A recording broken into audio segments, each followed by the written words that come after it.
مطالعہ پاکستان لازمی، code number 202، class matric, unit 1 تا 12، علامہ اقبال اوپن یونیورسٹی اسلام آباد۔ آج ہم اس میں بلند خوانی کریں گے امتحانی بخش نمبر 1، یونٹ 1 تا 3، سوال نمبر 5 اور اس کے جواب کی۔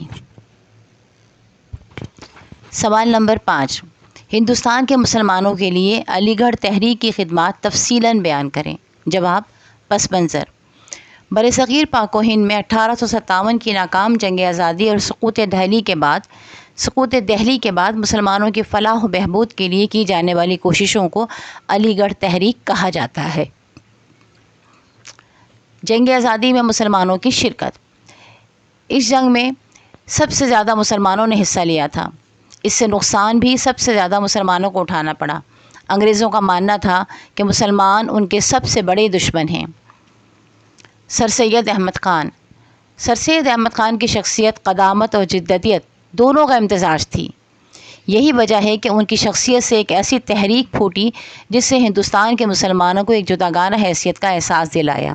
ہندوستان کے مسلمانوں کی گزشتہ 150 سالہ فکری، علمی، سماجی، مذہبی، سیاسی اور ادبی تاریخ کا شاید ہی کوئی ایسا گوشہ ہو جس پر سر سید اور اس تحریک نے اثر نہ ڈالا ہو۔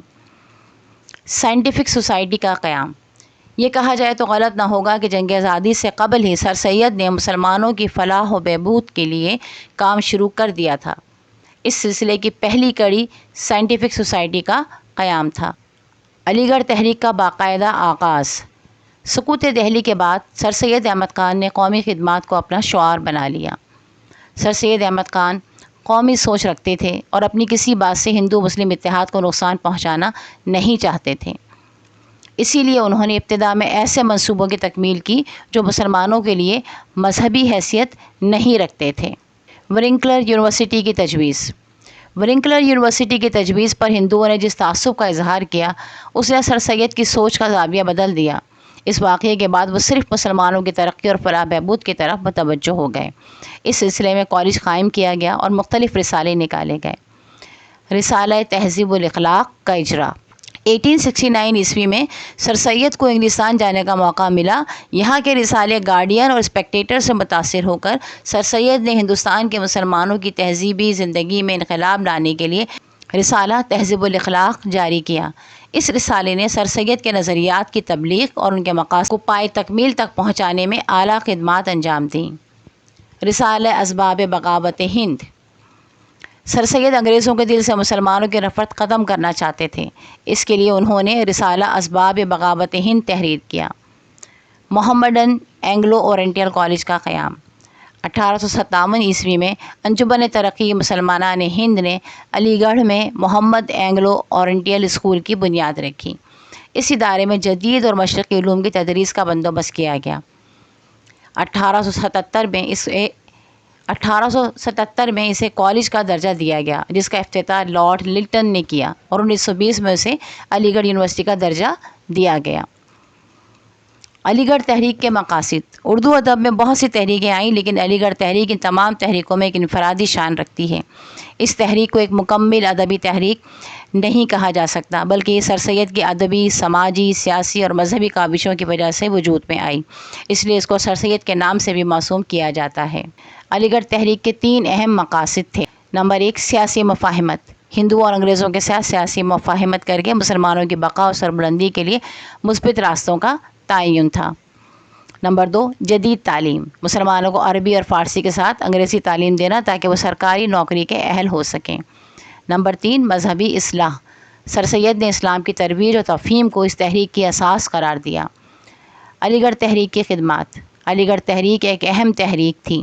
اس سے ادبی تحریک کو تقویت حاصل ہوئی۔ سائنٹیفک سوسائٹی، محمد ایجوکیشنل کانفرنس، رسالہ تہذیب الاخلاق اور MAO کالج کے بے خواہوں نے تحریر و تقریر پر اتنا زور دیا کہ جس کی وجہ سے شعر و ادب کا ایک معیار سامنے آ گیا۔ تحریک علی گڑھ کی سیاسی خدمات: تحریک علی گڑھ کا سیاسی زاویہ ایک فعال سیاسی زاویہ تھا جس نے ہندوستان کے مسلمانوں کی سیاسی اور تمدنی زندگی میں انقلاب برپا کر دیا اور انہیں ایک جداگانہ قوم کا احساس دلا کر ان کے لیے سیاسی راہیں ہموار کیں۔ تحریک علی گڑھ کی مذہبی خدمات: تحریک علی گڑھ کی مذہبی خدمات۔ اس دور میں مذہب صرف حصول ثواب کا ذریعہ سمجھا جاتا تھا۔ فقہ اور فلسفے کے ساتھ اس تحریک نے اسلام کی تفہیم میں عقل کو استعمال کیا۔ انہوں نے مذہب اسلام کو سائنس، فلسفہ اور قانون کی روشنی میں دیکھنے کی کوشش کی۔ تحریک علی گڑھ کی علمی خدمات۔ تحریک علی گڑھ نے مسلمانوں پر اس نقطے کو واضح کیا کہ انگریزی تعلیم اسلام کی بنیادی نظریات پر اثر انداز نہیں ہوتی۔ اس تحریک کا ادبی زاویہ بھی نہایت فعال تھا۔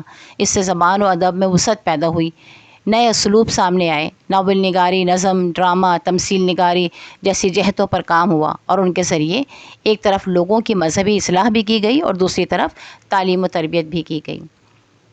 اس تحریک کا سب سے بڑا اثر سیرت اور سوانح نگاری پر پڑا۔ حرف آخر۔ یہ کہا جائے تو غلط نہ ہوگا کہ علی گڑھ تحریک نے ہندوستان کے مسلمانوں کی زندگیوں کو تبدیل کر دیا اور یہ ثابت کیا کہ ہندوستان میں ایک نہیں بلکہ دو قومیں بستی ہیں، ایک ہندو اور دوسری مسلمان۔ علی گڑھ تحریک کی بدولت ہی مسلمانوں میں سیاسی شعور پیدا ہوا، اور اسی سیاسی شعور نے آگے چل کر ہندوستان کے مسلمانوں کو نعرہ دیا، لے کے رہیں گے پاکستان، بٹ کے رہے گا ہندوستان، اور یوں پاکستان معرض وجود میں آیا۔ انشاءاللہ تعالیٰ اس سے اگلی ویڈیو میں ہم آپ کو اس سے اگلے والے سوال کا جواب بلند خوانی کر کے بتائیں گے۔ آپ سے درخواست ہے کہ اس ویڈیو کو اپنے دوستوں کے ساتھ، ساتھیوں کے ساتھ شیئر کیجیے تاکہ ان کے لیے بھی فائدے کا باعث بن سکے، اور یہ ویڈیو خالصتاً ثواب کی نیت سے بنائی جا رہی ہیں۔ اس میں ہمارا ساتھ دے کر آپ بھی ثواب میں اپنا حصہ حاصل کر لیجیے۔